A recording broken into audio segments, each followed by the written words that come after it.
So I wanted to end this part by talking about the 1000th episode of Monday Night Raw.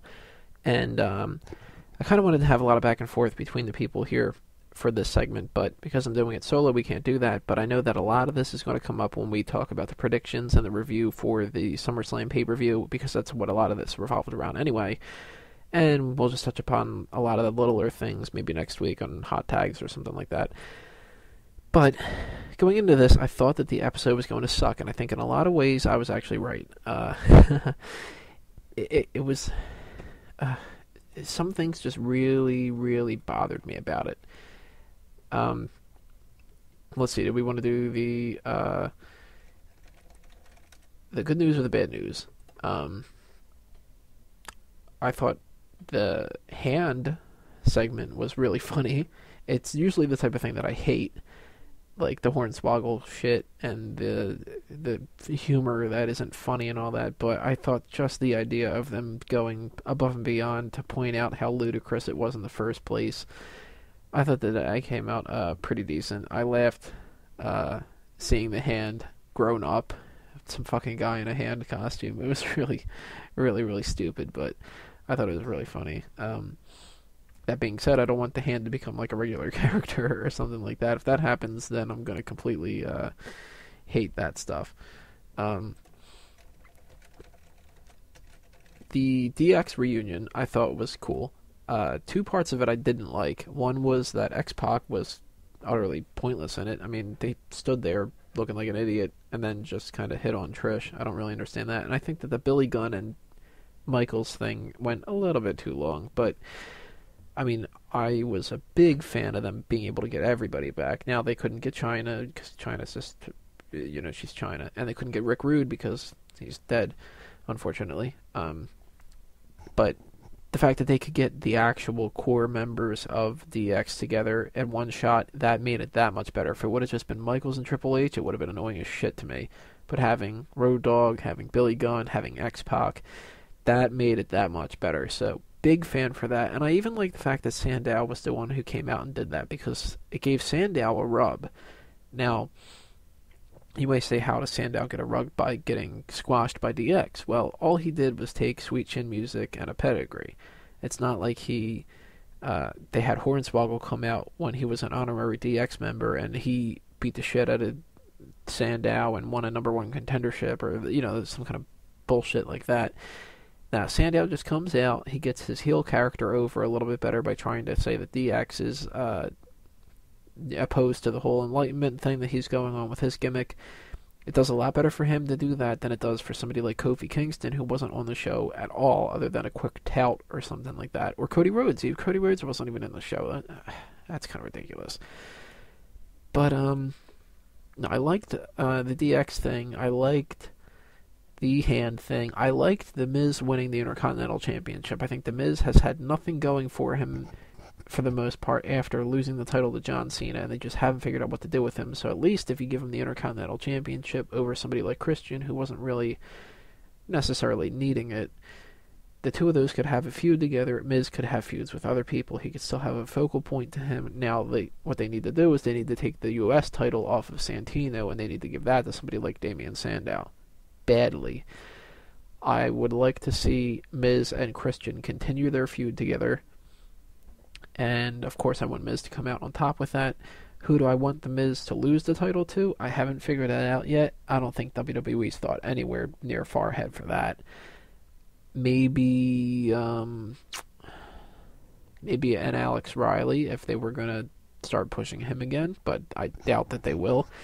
Maybe Zack Ryder. Maybe they finally redo the Zack Ryder push that they fucked up with the Kane feud, and maybe they give it to him. Ryder and Miz could have a good feud together. They could especially feud on social media because they're both into that sort of thing, so I don't see why not. Go ahead, WWE, do it. There's no real reason not to. But that leads me into one of the things I really hated about this episode. And if this is how things are going to go from now on, it's going to piss me the fuck off constantly on Raw. And that's the social media stuff.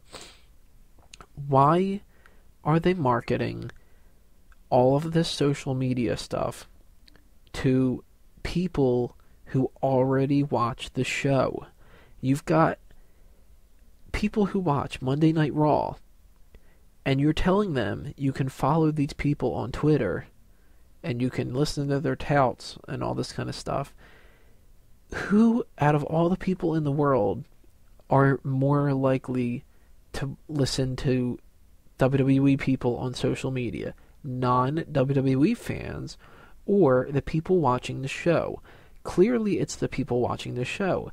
People who watch Kim Kardashian's stupid show are going to follow Kim Kardashian on Twitter more so than somebody like me who hasn't even fully watched the sex tape yet. Chris Jericho has a Twitter account. Okay, we know. Why not just have that on the screen like you do next to their little Chris Jericho introduction thing, where they've got the little... let me talk about that real quick. They got the little YouTube and Twitter and Facebook and tout, I think it is. I don't know. The way it appeared on my screen, everything was so goddamn small I couldn't read anything. But they have that like at Chris Jericho, or I Am Jericho, that's what it is. Or at John Cena, at CM Punk, whatever it happens to be. Makes sense. Okay. But now, if they don't have a YouTube account or something like that, at I Am Jericho, or any of that kind of stuff, it's going to confuse the hell out of people. So you really should just sort of put at I Am Jericho or something on there, and maybe some little thing that says like social media or something like that. It won't confuse people as much. For all I know, some guy takes a look at that and he says, hey, at CM Punk on YouTube, I'm going to get a youtube.com/CM Punk thing going on. I actually have somebody who subscribed to me earlier today, and their name on it was John Cena. Clearly it's not John Cena. It said the person was from India, but that kind of stuff could confuse people. There are people out there that think if you have a fake Twitter account or something like that, that you're the actual person. And even some of the websites like PW Insider and all that, some of them get that confused too. It all depends.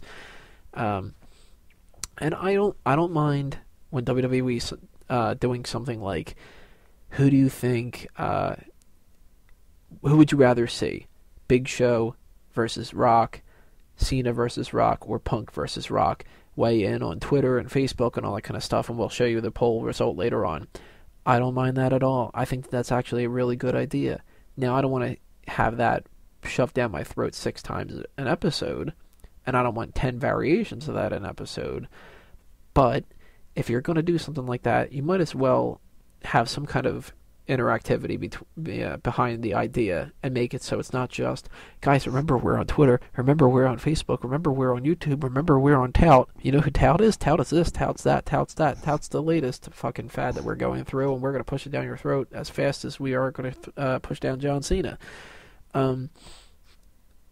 But the social stuff that I don't like is when they're like about maybe 45% focused on what the wrestling is, and the whole rest of the percentage is, let's talk about Twitter and tout and all this kind of stuff. And remember, this is the #1 tweet and all that.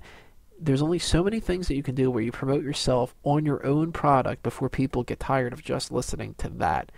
I know it sounds kind of hypocritical because I kind of throw things out there like the "Did you know Smark Out Moment does this" and all that kind of stuff thing. I do that out of jest. I don't do that out of some kind of fucking glorified social media pitch. The other thing I didn't like at all was the real subtle plug for Sonic. Jerry Lawler gets a fucking milkshake or something like that, and buy Sonic, it's so good, where's my paycheck? Like,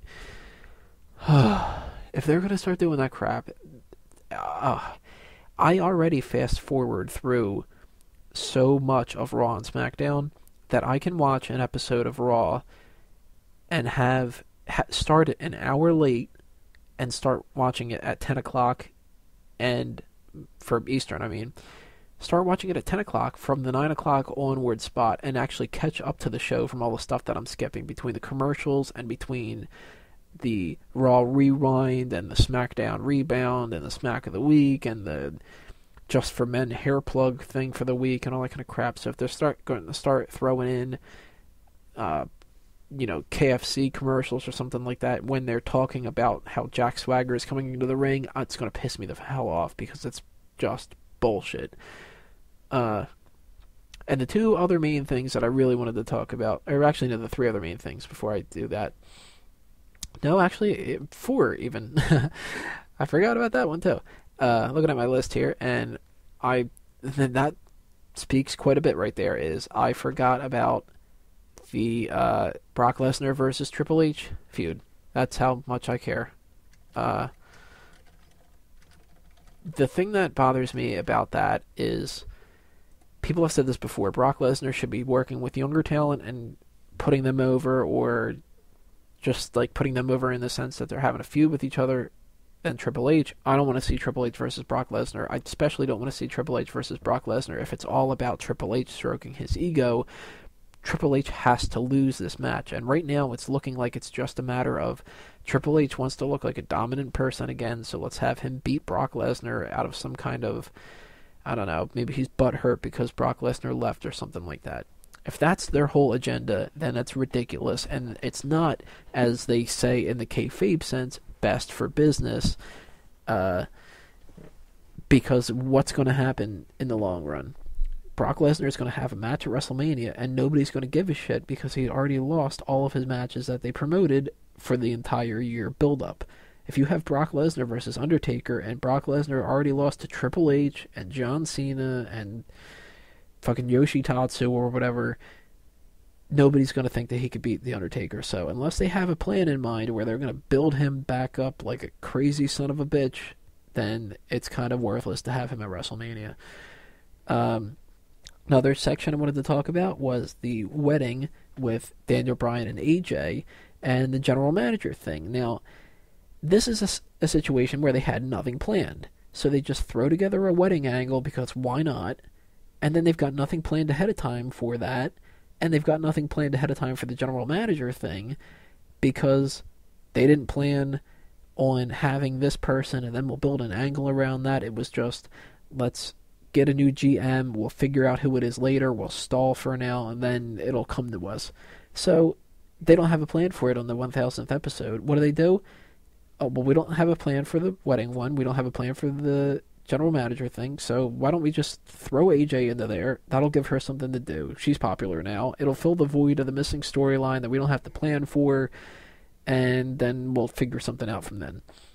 It's the same as the anonymous GM shit, where they had no storyline for that, and they just went ahead, hoped that they would figure something out, and if we didn't, then we'd forget about it.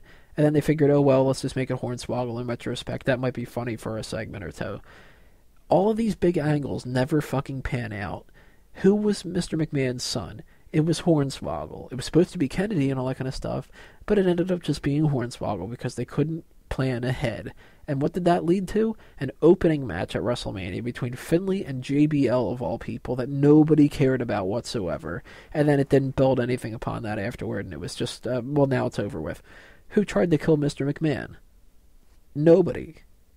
Granted, that's not necessarily their fault because of all the deaths that happened and all that. So I'll even give them that one as a gimme. What happened to Mr. McMahon's millions? Nothing. What was the big plan of the Nexus? Nothing.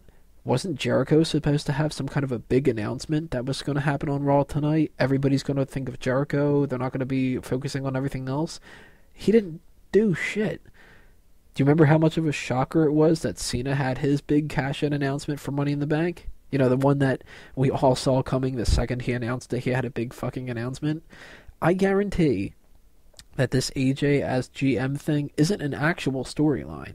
It's just something that they threw at a wall hoping it would stick, and they've got no plan for it, and they're going to just do random shit until they either end it with no purpose whatsoever, or they twist a purpose into something retarded, like she was mind controlled by Hornswoggle's leprechaun powers or something. Like they like to liken themselves to movies all the time and claim that they're the same as storytellers and all that, but they're not.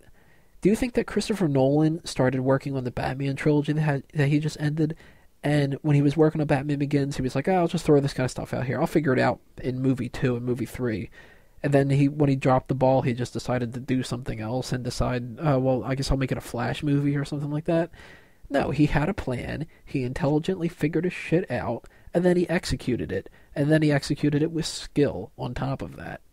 WWE is so week to week that they think they can coast on a spur-of-the-moment decision, and then all the puzzle pieces will just come together later. But they don't even have the mindset to do that because they don't look back and make things come full circle.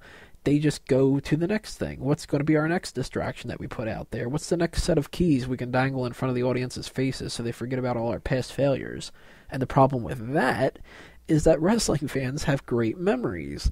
They don't forget those failures. They only forget people like Slick. A WWE fan is supposed to have this mindset that if we tell you next week that last week didn't happen, you're supposed to forget about it. But at the same time, WWE fans are going, remember, back in the day, Skinner wrestled a match against Barry Horowitz and all this kind of stuff, so it's counterproductive, and it pisses me off. The AJ thing, clearly they have no idea what they're doing, so they just throw a wedding angle on there because they like wedding angles on big shows, and they thought that that would get ratings, which I don't even know if it did or not. It might have, and if it did, then I hope that they think that it was worth it just to get a little boost in ratings there. And next week, when they have no storyline, then I hope that they're okay to deal with that. But the wedding angle was stupid. It was executed so poorly. And the GM thing, I have no clue what to think about that. I don't like the idea of AJ being GM. I hope that I'm wrong, like I was wrong about Brodus Clay's new character when that first came out. I am wrong from time to time. I have no problem admitting that. I just don't see it happening. I think that this is going to be one of those complete write-offs, and they're going to have AJ go back and forth between tweener and heel and babyface and having no purpose to her fucking GM role and then being overly booked and all this, and it's just going to come down to bullshit.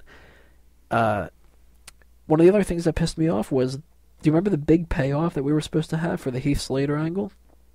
Where was that? Was that our Lita moonsault? That's the big payoff. Is we'll have all of the other legends that wrestled Heath Slater in the past few weeks come out and keep him in the ring while Lita does a fucking moonsault and JBL hits a clothesline and Ron Simmons says damn.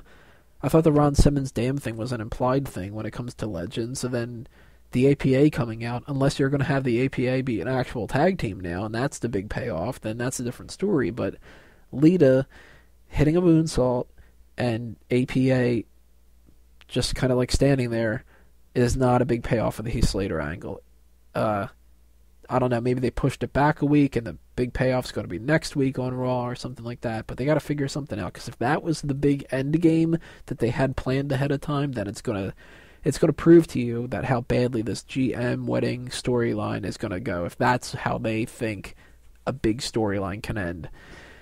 And then the quote-unquote big summer turn, kind of our Nexus angle, our CM Punk leaving WWE angle for the summer. John Cena cashes in Money in the Bank, has a generic kind of defense that we kind of all saw coming against CM Punk, and they telegraph ahead of time this whole Big Show coming out and screwing it up kind of thing. And it was like, okay, well, Big Show's going to come and screw it up, and then they're probably going to have a triple threat or something like that.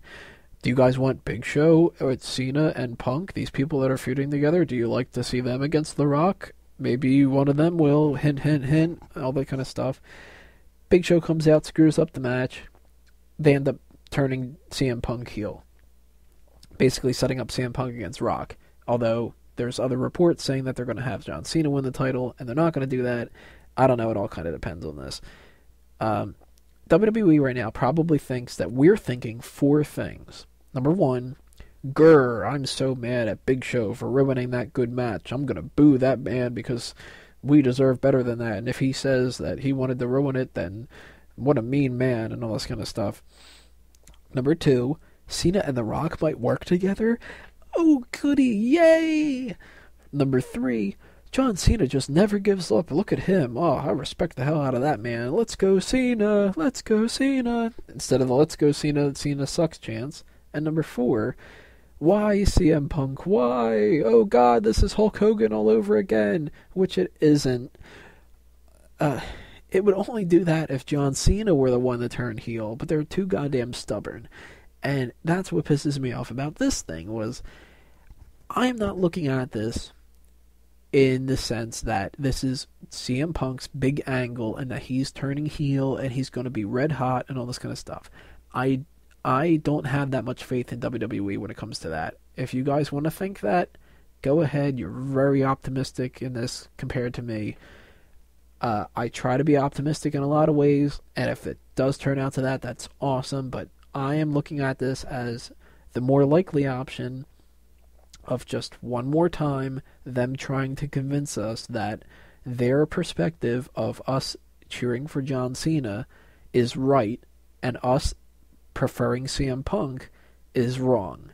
So let's turn him heel and keep John Cena face, because that way maybe people will boo CM Punk because he's a heel, and it'll make John Cena look so much better in the process, and then people will cheer John Cena because they'll be mad that CM Punk turned his backs on the audience and all this kind of stuff.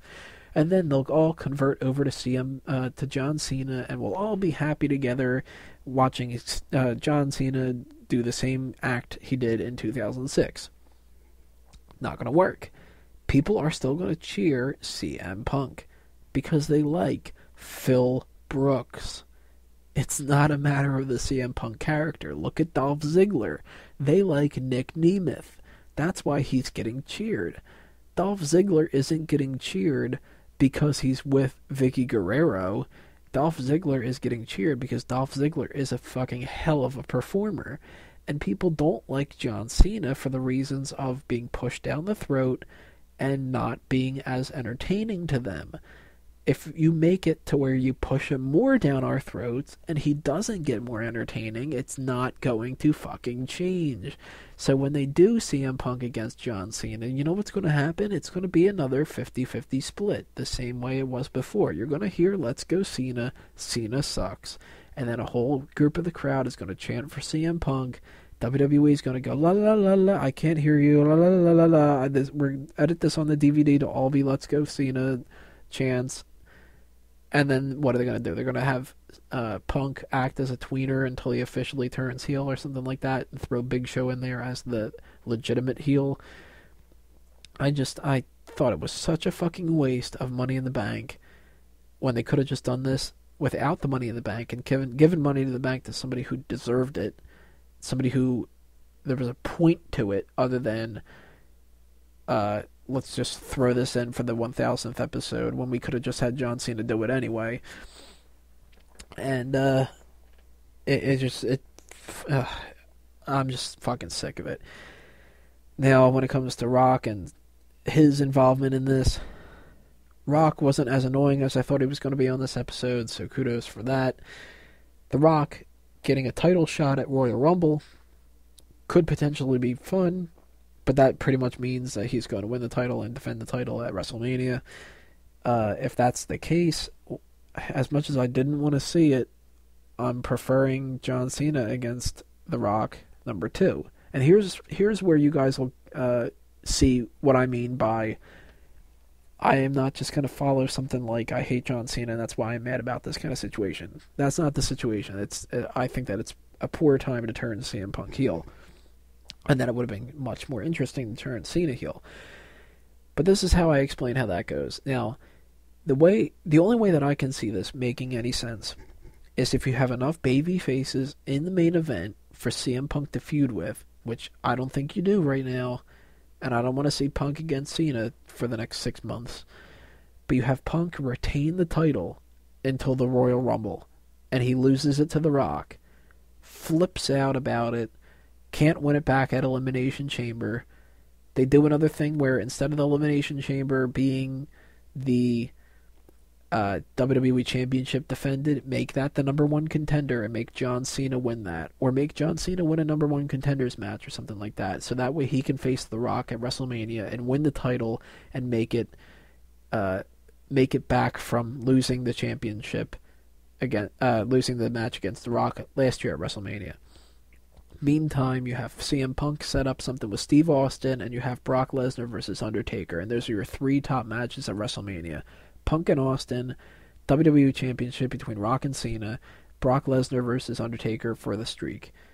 That, in itself, I think, is a good enough WrestleMania card. Now, I don't think that the Austin thing will happen if he's still on crutches and all that kind of stuff, but if you have CM Punk last an entire year and a half or whatever it is, and he drops it to somebody like The Rock, then that puts CM Punk over incredibly. And then you can have The Rock against Cena, you could have CM Punk get his own big feud and all that kind of stuff, and you could have somebody like Dolph Ziggler, who has the Money in the Bank right now, go into WrestleMania as the World Heavyweight Champion and defend it against somebody else.